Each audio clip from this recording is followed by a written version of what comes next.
Hello friends, how do you feel about waiting? It is not something that I enjoy.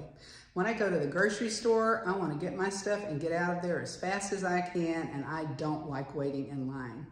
Why do they have some of those checkout stands empty? Everybody should be like checking me out really quickly, right?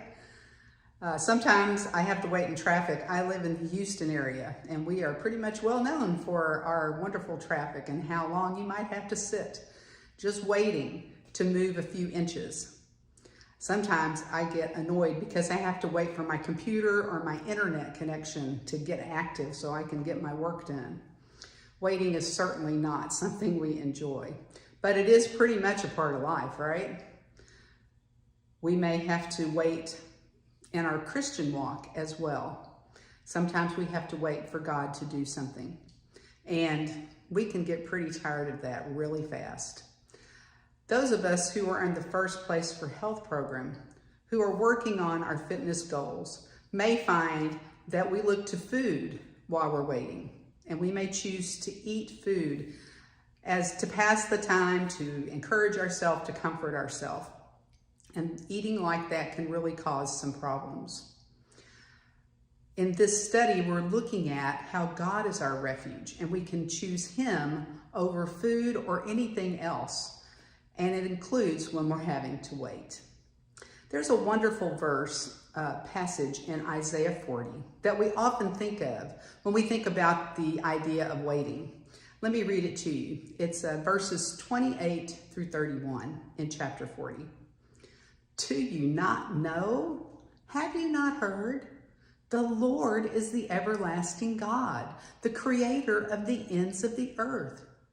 He will not grow tired or weary, and His understanding no one can fathom. He gives strength to the weary and increases the power of the weak. Even youths grow tired and weary, and young men stumble and fall, but those who hope in the Lord will renew their strength. They will soar on wings like eagles. They will run and not grow weary. They will walk and they will not faint. It's a great promise that we have in this verse. Tony Evans has a Bible study called Detours. And in that Bible study, he looks at these verses and talks about 3 different ways that God helps us when we are in a time of waiting. And this comes specifically from verse 31. First of all, he says, the part that says, they will soar with wings like eagles, has to do with God acting like a mother or a father eagle in teaching the baby eaglets how to fly. They take the baby eaglet and just pretty much push it out of the nest. Seems rather harsh, but that's the way they do it. But the parent eagle does not just leave the bird hanging in the air, trying to learn to fly all by itself. Instead, the parent eagle will come alongside with its wing and put its wing under the eagle while the little baby is trying to learn to fly. If he needs to go back to the nest, then he takes him back to the nest and they try again. And they keep trying until the baby eaglet is finally able to fly alone. These times when we are waiting, we need God to protect us. We need God to support us when we are trying to learn to walk on our own. And He will never leave us alone, and He will never forsake us. He will always be there to give us the support that we need, even in times of waiting. The second thing that is in this verse that relates to God's approach to our waiting is the phrase that says, they will run and not grow weary. Maybe you're a runner. I've never been able to do that well because of some physical problems, but I really appreciate those who run. And suppose you are running even a marathon, because sometimes waiting feels like a marathon, doesn't it? And you're getting tired. It's a long way to the next break. And you're not sure if you're going to be able to make it. In this case, God is like our coach. He comes and cheers us on.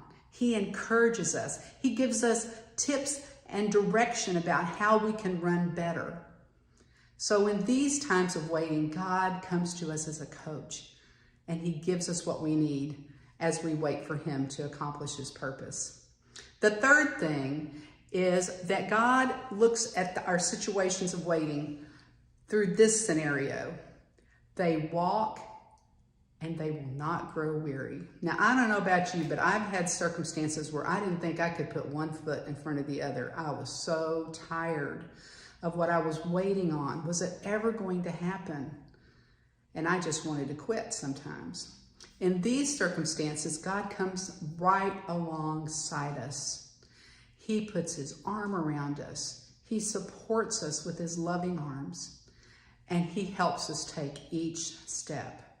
He provides empathy for us. He walks with us, right beside us, so that we can keep on the road and keep walking. I love this picture of how God is our Father with the great eagle's wings. He is our coach, and he is our empathetic partner. No matter what you are waiting on, either you just finished waiting for something, or you're waiting for something at this current time, or it might happen in the future, you can be sure that God's refuge provides you what you need while you wait.